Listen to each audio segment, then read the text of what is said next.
ప్రత్యేక శిక్షణ ఇచ్చి వాళ్ళే ఉద్యోగాలు ఇచ్చే స్థాయికి ఎదగాలన్న ఆలోచనతో ఒక కొత్త ఆలోచనతో ప్రభుత్వం వ్యవస్థ ఉన్నది. ఇది కేంద్ర ప్రభుత్వ బడ్జెట్లో కొన్ని ముఖ్యమైన అంశాలు మాత్రమే. ఇది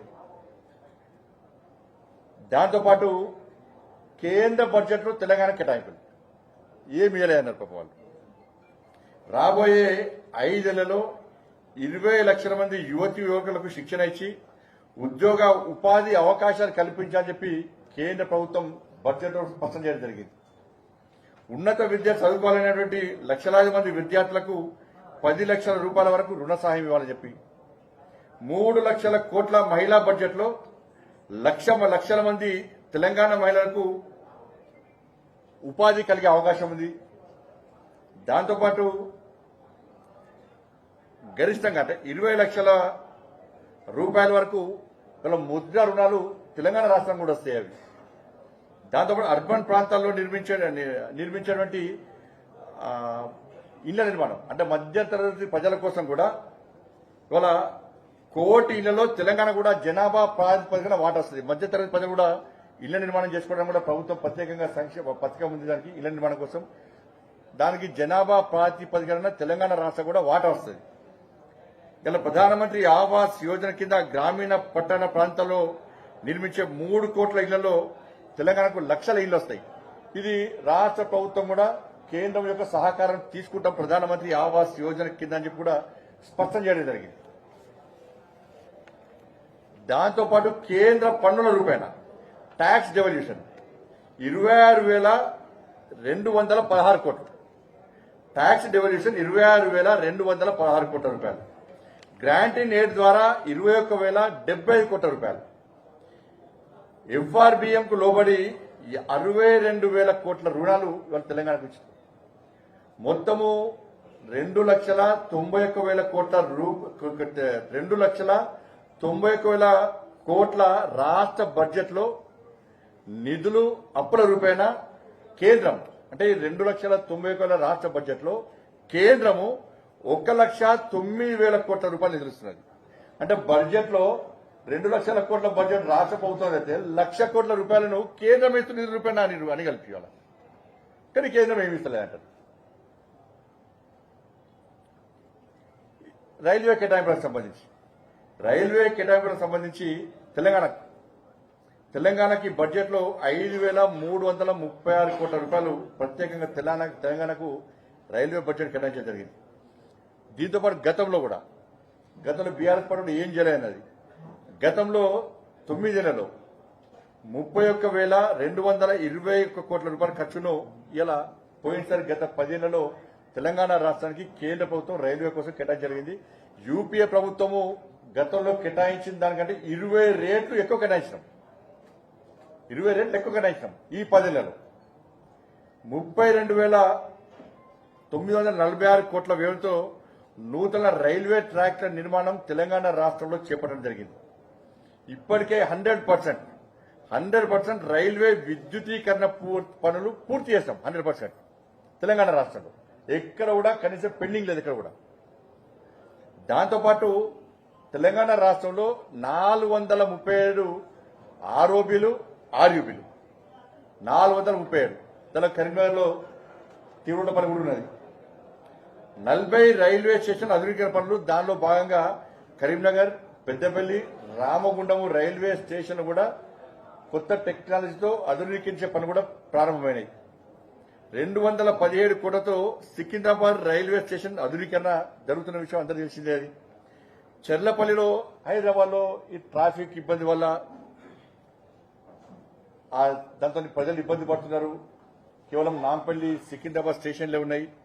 కానీ ప్రజలు సమయాన్ని చేరుకోలేకపోతున్నారు అని చెప్పి ఉద్దేశంతో చెర్లపల్లిలో నూతన టెర్మినల్ పనులు కూడా 99% పూర్తయింది. ప్రారంభోత్సవానికి సిద్ధంగా ఉంది. చిన్న కొన్ని సమస్యలు కాబట్టి దాన్ని కూడా పూర్తి చేసి ఇలా ప్రధానమంత్రితో ప్రారంభించడానికి కిషన్ రెడ్డి గారు ప్రయత్నిస్తూ ఉన్నారు. ఇవి కేంద్ర ప్రభుత్వము తెలంగాణ రాష్ట్రానికి ఇచ్చింది. ఈ దేశ ప్రజలకు అందించిన బడ్జెట్ కేంద్ర ప్రభుత్వం. ఇవన్నీ వాళ్ళు అడుగుతూ ఏమంటారంటే లేదు 10 రూపాయన మేము ఇస్తాం కదా అంటారు. మరి కేంద్రం కూడా 10 రూపాయలు ఇస్తారు కదా. ఇవాళ కేంద్రం కూడా పద్ధతుల రూపాయన అనేక విభాగానికి సంబంధించి కానీ సంక్షేమానికి సంబంధించి కానీ అభివృద్ధికి సంబంధించి కానీ ఆ విభాగాలకు సంబంధించి నిధులు కేటాయించిన కేంద్ర ప్రభుత్వం కూడా వాళ్ళ 1,90,000 కోట్ల రూపాయల పైగా కేంద్ర నిధులు సమకూరిస్తే రాష్ట్ర బడ్జెట్లో కనీసము దాని గురించి ప్రస్తావన లేదు. ఇలా ఆర్థిక శాఖ మంత్రి గారే చెప్పారు. ఆర్థిక శాఖ మంత్రి గారే క్లారిటీ ఇచ్చింది. అలా ఇవాళ జీఎస్టీ ఆదాయంలో 74%, జీఎస్టీ ఆదాయంలో తెలంగాణ వచ్చే జీఎస్టీ ఆదాయంలో 74% 3 రాష్ట్రాలకు కేంద్రం ఇస్తున్నది.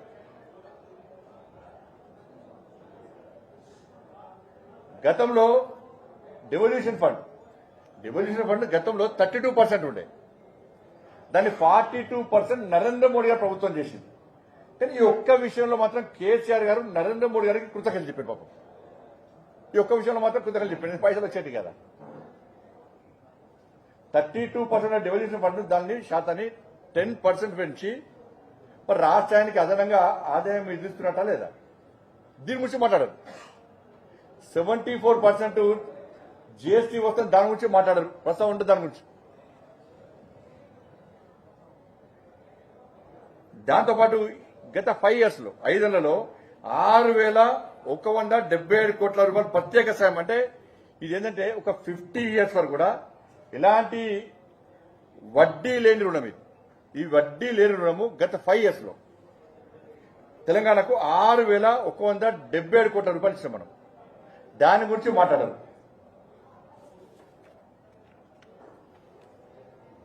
ఇప్పుడు వాళ్ళు కలిసి BRS party, Congress party, BJP ఏం చేసింది, గతంలో ఏం చేసింది, 10 ఏళ్లలో ఏం చేసింది.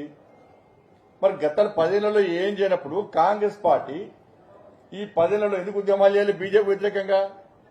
చాలా మంది కాంగ్రెస్ పార్టీ నాయకులు అప్పుడు కేసీఆర్ అని తిట్టారు. అసెంబ్లీ సాక్షి కూడా కొత్త అసెంబ్లీ స్టార్ట్ అయిన తర్వాత, ఈ కాంగ్రెస్ పార్టీ ప్రభుత్వం స్టార్ట్ అయిన తర్వాత చాలా మంది మంత్రులు అసెంబ్లీలో కేంద్ర ప్రభుత్వం సహకరిస్తే కూడా కేసీఆర్ గారు మొండి వైఖరితో సహకారం తీసుకోలేకపోయాడు. అందుకే తెలంగాణ రాష్ట్ర అభివృద్ధి కుంటుపడ్డది, కేంద్రంతో కొట్లాడిండు కేసీఆర్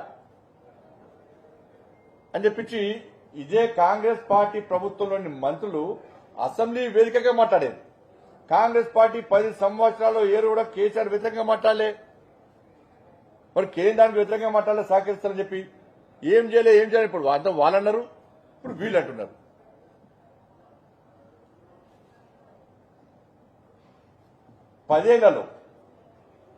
ఈ 10 ఏళ్లలో కేంద్ర ప్రభుత్వం ద్వారా కేంద్ర ప్రభుత్వం 10 లక్షల కోట్ల నిధులు కేటాయించింది తెలంగాణ రాష్ట్రానికి. 10 ఏళ్లలో గతంలో 9 సంవత్సరాలకు సంబంధించి కిషన్ రెడ్డి గారు పూర్తిగా పవర్ పాయింట్ ప్రజెంటేషన్ చూపెట్టడం జరిగింది.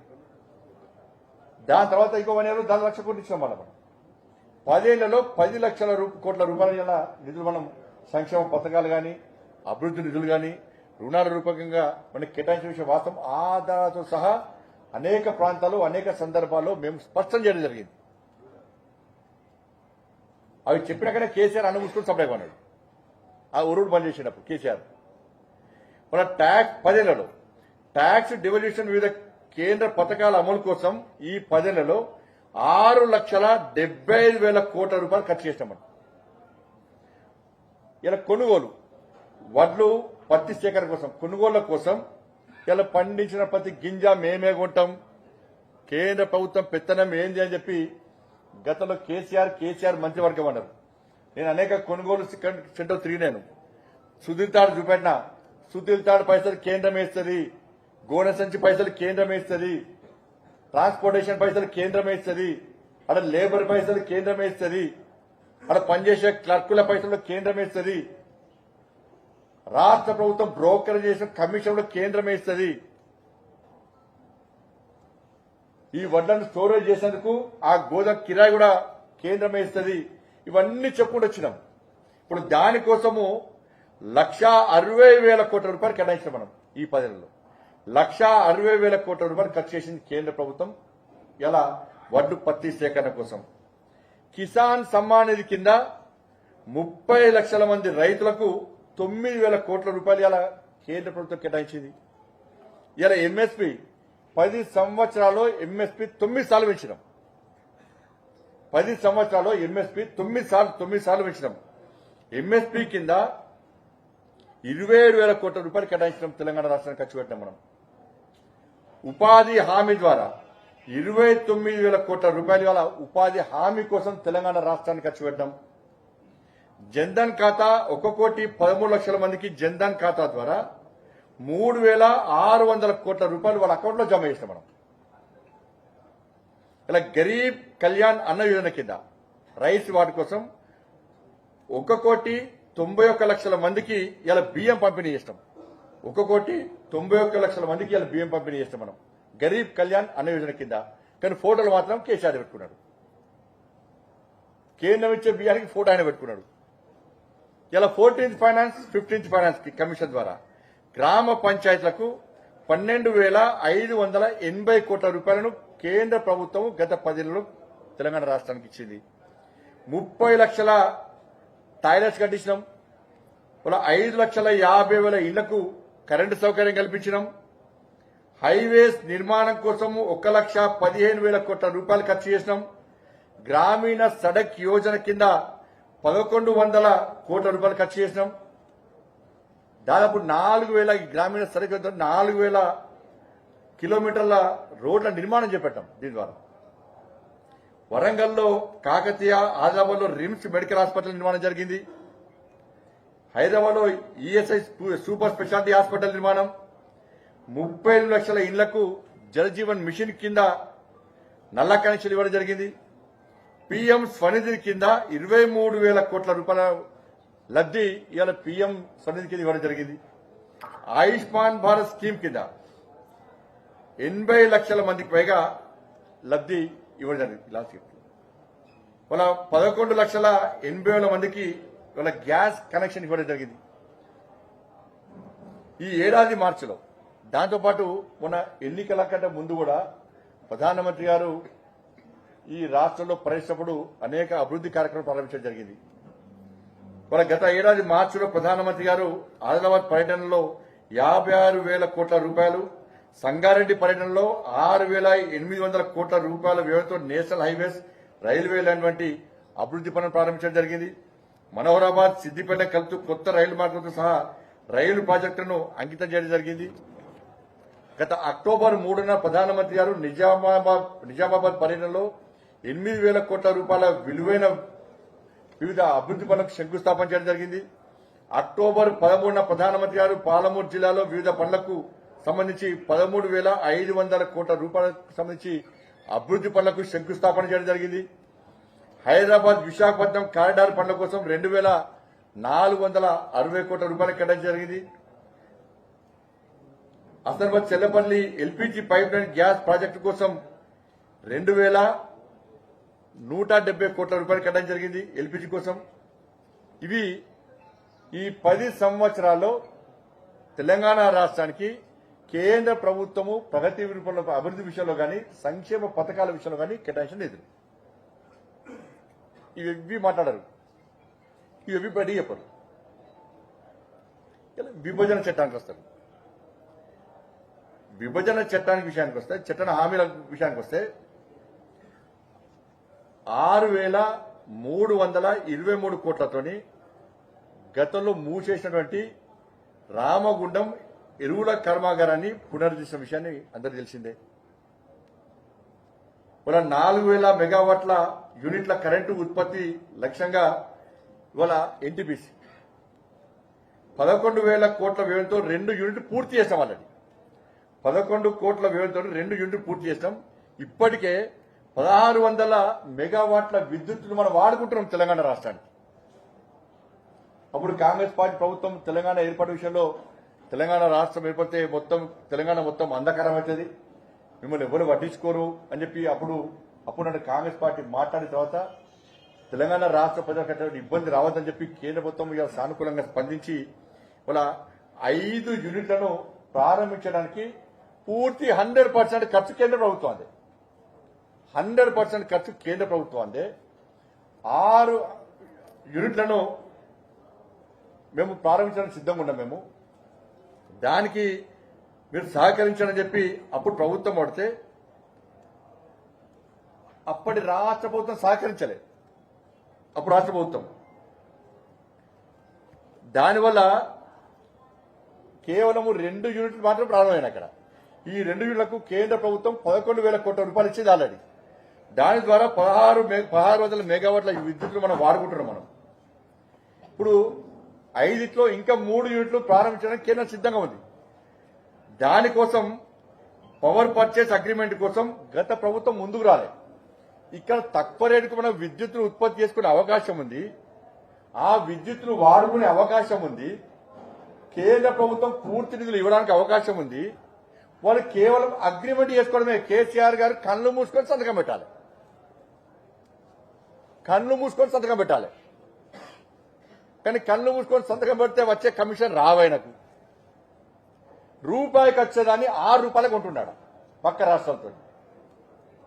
రూపాయికి వచ్చే కరెంట్ దానికి పోయి 6 రూపాయలకి 7 రూపాయలకు కొంటున్నాడా. కమిషన్లు వస్తాయి ఆడ. ఇది తెలంగాణ రాష్ట్ర ప్రజలు ఆలోచించాలి. ఇవాళ 5 యూనిట్లను ప్రారంభించడానికి సిద్ధంగా ఉన్నాం. ఎందుకంటే 4,000 మెగావాట్ల విద్యుత్ మనకు అవసరం కాబట్టి దాన్ని దృష్టిలో పెట్టుకుని 5 యూనిట్లు ప్రారంభించడానికి కేంద్రం సిద్ధంగా ఉంది. పూర్తి బడ్జెట్ కేంద్రం ఇవ్వడానికి సిద్ధంగా ఉంది. దానిలో 11,000 కోట్ల రూపాయలు ఇచ్చినాం ఆల్రెడీ. మిగతా వాటికి ఇవ్వడానికి సిద్ధంగా ఉంది. ఇవి అగ్రిమెంట్ జరిగితే మళ్ళా 21,000 కోట్ల రూపాయల నిధులు వస్తాయి అగ్రిమెంట్ జరిగితే. మరి దీనికి గతంలో బీఆర్ఎస్ పార్టీ ప్రభుత్వం సహకరించలే. పక్క రాష్ట్రం నుంచి కొన్నది విద్యుత్ అదనంగా ఎక్కువ రేటు పెట్టి. మరి కాంగ్రెస్ పార్టీ నిన్న శాసనసభలో బడ్జెట్ ప్రవేశపెట్టే సందర్భంగా ఈ 3 యూనిట్లకు మీరు సహకరిస్తారా, సహకరించారా? మళ్ళీ మీరు కూడా కేసీఆర్ లెక్కనే పక్క రాష్ట్రం దగ్గర సేమ్ అదే పందాన్ని కొనసాగిస్తూ కమిషన్లు కక్కుతుపడి అధిక రేటుకు విద్యుత్ కొంటారా? నేను మళ్లీ కొడుతున్నా కాంగ్రెస్ పార్టీ ప్రభుత్వాన్ని, ఈ 3 యూనిట్లకు సహకరించండి. ప్రారంభోత్సవానికి అగ్రిమెంట్ మీద సంతకం పెట్టండి. 21,000 కోట్ల రూపాయలు మనకు వస్తాయి. ఈ 5 యూనిట్లు ప్రారంభమైతే మనకు తక్కువ రేటుకే విద్యుత్ వస్తుంది. ఈ ప్రజల మీద అదనం భారం పడది. మీరు జేబులోకి ఇస్తలేరు పైసలు, అవి ప్రజల పైసలు అవి. ఇక్కడ అవకాశం ఉంటే కూడా కొనకు వాడుకోకుండా పక్క రాష్ట్రాల నుంచి చిన్న చిన్న రాష్ట్రాల నుంచి కమిషన్ల కక్కుతుపడి అడ్డగోలు విద్యుత్ కొంటే ఇది ఎక్కడ న్యాయం? దాని మీద కనీసం శాసనసభలో చర్చ లేదు, దాని ప్రస్తావన లేదు. రాష్ట్ర ప్రభుత్వం సహకరించాలి. దీనికి కేంద్ర ప్రభుత్వం సహకరి సిద్ధంగా ఉంది. మీరు కూడా అదే కమిషన్ కక్కుతు పడితే ప్రజలు తిరగబడతారు. మరి దాంతోపాటు 1,350 కోట్ల రూపాయల వ్యయంతో ఎయిమ్స్ నిర్మాణం చేసినాం బీబీనగర్ లో. 500 కోట్ల వ్యయంతో రైల్వే వ్యాగన్ వరాలింగ్ మ్యానుఫ్యాక్చర్ యూనిట్, దానిలో కోచ్ కూడా ఉన్నది. కోచ్ ఫ్యాక్టరీ నిర్మాణం కూడా ఉన్నది. అలా కోచ్ ఫ్యాక్టరీ ఏర్పాటు చేస్తున్నారు. దాని అది కూడా ఉంది. అలా ఇలా 899 కోట్లతో గిరిజన యూనివర్సిటీ. కేంద్ర ప్రభుత్వం అనేక సందర్భాల్లో గతంలో రాష్ట్ర ప్రభుత్వం డిమాండ్ చేస్తే కూడా అప్పుడు రాష్ట్ర ప్రభుత్వం స్థలం కేటాయించడానికి కూడా సహకరించలేదు. ఇప్పుడు స్థలం కేటాయించారు, వెంటనే కేంద్ర ప్రభుత్వం నిధులు కేటాయించింది 899 కోట్ల రూపాయలతో. వరంగల్లో మెగా టెక్స్టైల్ పార్క్ ఏర్పాటు చేయడం జరిగింది. ఇక్కడ ఉన్నటువంటి కేసీఆర్ కొడుకు పాపం ఇంకా అహంకారం దగ్గర తిన్నప్పుడు గట్టిగా మాట్లాడినట్టు కాళేశ్వరంలో ప్రశ్నలు తిట్టినట్టు నిన్న కూడా. ఇలా టెక్స్టైల్ పార్కు సిరిసిల్లలో ఏర్పాటు చేయాలని ఈయన ఇంకా దోస్తు ఇద్దరు మాట్లాడతారు. ఇద్దరు దోస్తులు అసలు ఇప్పుడే మా దోస్తులు ఇద్దరం దోస్తులం అని చెప్పి. మరి అప్పుడు నువ్వు స్థానిక శాసనసభ్యుని, నువ్వే షాడో సీఎం, నువ్వు చెప్పిందే వేదం. మీ అయ్యకంటే నువ్వే ఎక్కువనే, అధికారం అంతా నీదేనే. మరి వరంగల్ టెక్స్టైల్ పార్క్స్ పెట్టినప్పుడు నువ్వు సిరిసిల్ల పెట్టాలి ఎందుకు కోరలే కేంద్రాన్ని? నువ్వు కోరుతా, నీ ప్రభుత్వం కోరుతానే కదా కేంద్రం వరంగల్లో ఏర్పాటు చేసింది. నరేంద్ర మోడీ ప్రభుత్వం మేము సిరిసిల్ల పెట్టాం, వరంగల్లో పెడతామన్నావా? అప్పుడు ఏడవా? నీ బుద్ధి ఏడవా? నీ తెలివి ఏడవా? అప్పుడు మరి ఇప్పుడు మాట్లాడుతున్న వ్యక్తి అప్పుడు ఎందుకు మాట్లాడలే? మీ దోస్తే కదా, అప్పుడు ఎందుకు మాట్లాడలే? మరి నిన్న ప్రవేశపెట్టిన రాష్ట్ర బడ్జెట్ లో సిరిసిల్ల గురించి, వస్త్ర పరిశ్రమ గురించి ఎందుకు ప్రస్తావన లేదు? రాష్ట్ర ప్రభుత్వం బడ్జెట్ ప్రవేశపెడుతున్న సందర్భంలో సిరిసిల్లలో కార్మికుడు ఆత్మహత్య చేసుకున్నాడు. 9 మంది చనిపోయిన పడికి. ఈ మధ్యన 14 మంది. మరి ఎందుకు మాట్లాడలే? సిరిసిల్ల ప్రస్తావన ఎందుకు రాలే? ఇద్దరు దోస్తులు చెప్పాలి, వాళ్ళు ఇద్దరు దోస్తులు.